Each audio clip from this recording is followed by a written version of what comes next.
Bogota, juin 1983.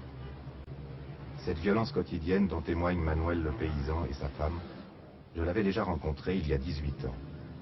En 1965, j'étais venu filmer en Colombie avec le réalisateur Jean-Pierre Sergent et nous avions été expulsés du pays comme des voleurs.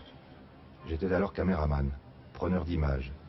Et n'étions-nous pas en effet des voleurs d'images, de ces images que tant de gouvernants veulent cacher, bien qu'elles ne leur appartiennent pas.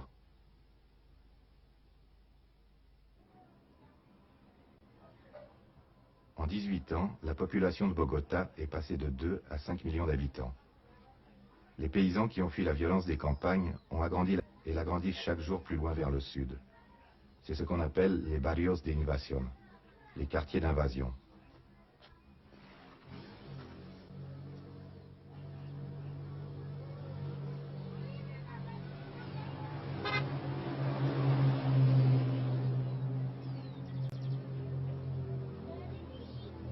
Cela a commencé en 1948 par l'assassinat du leader libéral Gaitán et les journées d'émeutes.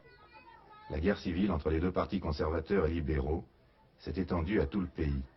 Une guerre sauvage de guérilla.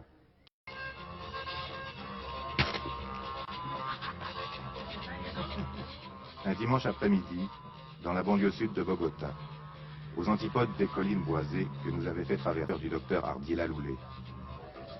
Les hommes jouent au tourniquet, jeu de palais colombien, où les cibles sont des pétards posés sur un bloc d'argile. Paraît loin. Pourtant, combien d'entre eux sont allés ou iront, comme appelés, rétablir l'ordre dans les campagnes? Combien d'entre eux sont paysans ou fils de paysans? Plutôt que de décrire la misère des bidonvilles de Bogota, nous avons préféré donner la parole aux familles qui...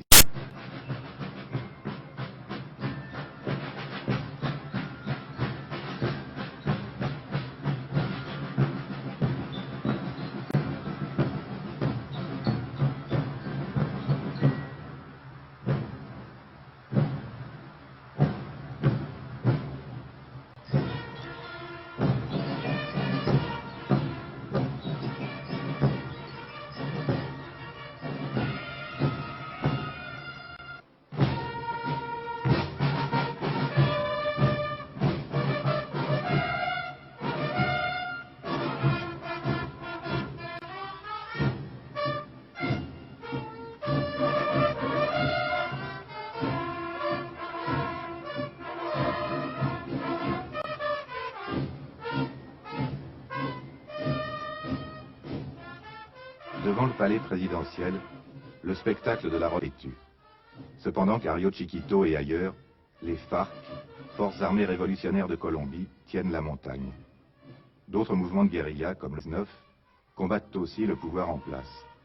Et les enfants de Bogota regardent le spectacle, comme si rien ne pouvait changer.